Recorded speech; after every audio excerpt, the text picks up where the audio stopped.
নমস্কাৰ দৰ্শকসকল অমূল্যবাণীলৈ আপোনালোক সকলোকে স্বাগতম জনাইছোঁ। আজিৰ ভিডিঅ'টোৰ বিষয় হৈছে আজি 17 জুন বুধবাৰৰ পৰা আৰম্ভ হৈছে পুষ্য নক্ষত্ৰ। আজি যিহেতু বুধবাৰ আৰু অহাকালিলৈ বৃহস্পতিবাৰ হোৱাৰ কাৰণে কোৱা হৈছে গুৰু পুষ্য নক্ষত্ৰ আৰু অহাকালিলৈ মানে বৃহস্পতিবাৰে ৰাতিপুৱা 11 বজালৈকে থাকিব এই গুৰু পুষ্য নক্ষত্ৰ।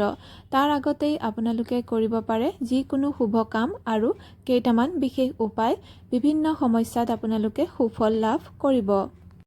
পুষ্য নক্ষত্ৰত যিকোনো শুভ কাম কৰিব পাৰি, যেনে ঘৰ লোৱা, ঘৰ আৰম্ভ কৰা, এনেকুৱা কাম কৰিব পাৰি। লগতে যিহেতু হৈছে অহাকালিলৈ গুৰু পুষ্য নক্ষত্ৰ, আৰ্থিক সমস্যা দূৰ কৰিবৰ বাবে বা ইচ্ছা পূৰণৰ বাবে আপোনালোকে কৰিব পাৰে বিশেষ উপায়। পুষ্য নক্ষত্ৰত যি মন্ত্ৰ জপ কৰা যায় তাৰ ফল অসীমভাৱে লাভ কৰা হয় বা ফল শীঘ্ৰেই লাভ হয়। সেয়েহে অহাকালিলৈ গুৰু পুষ্য নক্ষত্ৰত আপোনালোকে যদি আৰ্থিক সমস্যা হৈ আছে তেনেহ'লে ওম নমো ভগৱতে বাসুদেৱায় মন্ত্ৰ যিমান পাৰে সিমান জপ কৰিব পাৰে। চাকি এগছ জ্বলাই ল'ব, ঘিৰ চাকি বা তেলৰ চাকি যি পাৰে জ্বলাব, গা ধুই পৰিষ্কাৰ কাপোৰ পিন্ধিব, নিৰামিষ খাদ্যহে গ্ৰহণ কৰিব, ব্ৰহ্মচৰ্য পালন কৰিব বিবাহিতসকলে। তাৰ পিছত ওম নমো ভগৱতে বাসুদেৱায় মন্ত্ৰ কমেও 108 বাৰ আৰু তাতকৈ বেছি যিমান পাৰে সিমান জপ কৰিব পাৰে। দ্বিতীয়তে ৰাতিপুৱা 11 বজাৰ আগতেই শ্ৰীম মন্ত্ৰ বা যিকোনো মা লক্ষ্মীৰ মন্ত্ৰ জপ কৰিব কমেও 108 বাৰ আৰু তাতকৈ বেছি যিমান পাৰে সিমান জপ কৰিব এগছি চাকি জ্বলাই। এনেকৈ যদি কৰে আৰ্থিক সমস্যাৰ পৰা শীঘ্ৰেই ৰক্ষা পাব। তাৰোপৰি কলগছৰ গুৰিত এগছি চাকি দিব, ঘিৰ চাকি আগবঢ়াব পাৰে।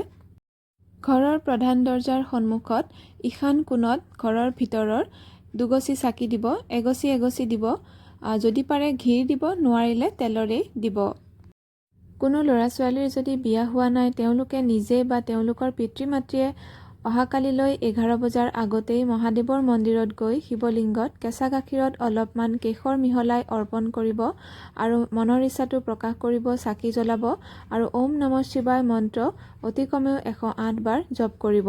শীঘ্ৰেই নিশ্চয় বিবাহ হৈ যাব। মনত ৰাখিব, শিৱলিংগত কেঁচা গাখীৰ ঢলাৰ পিছত পৰিষ্কাৰ পানী ঢালিবলৈ নাপাহৰিব। তাৰ গাখীৰেদি অভিষেক কৰাৰ পিছত পৰিষ্কাৰ পানীৰে অভিষেক কৰিব বা গংগা জলেৰে অভিষেক কৰিব আৰু এই গোটেই কামখিনি কৰোঁতে ওম নমঃ শিৱায় মন্ত্ৰ জপ কৰি থাকিব।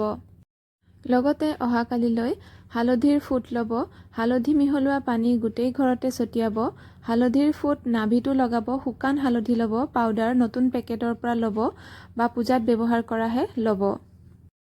আজিৰ ভিডিঅ' ইমানতে সামৰিছোঁ। ধন্যবাদ।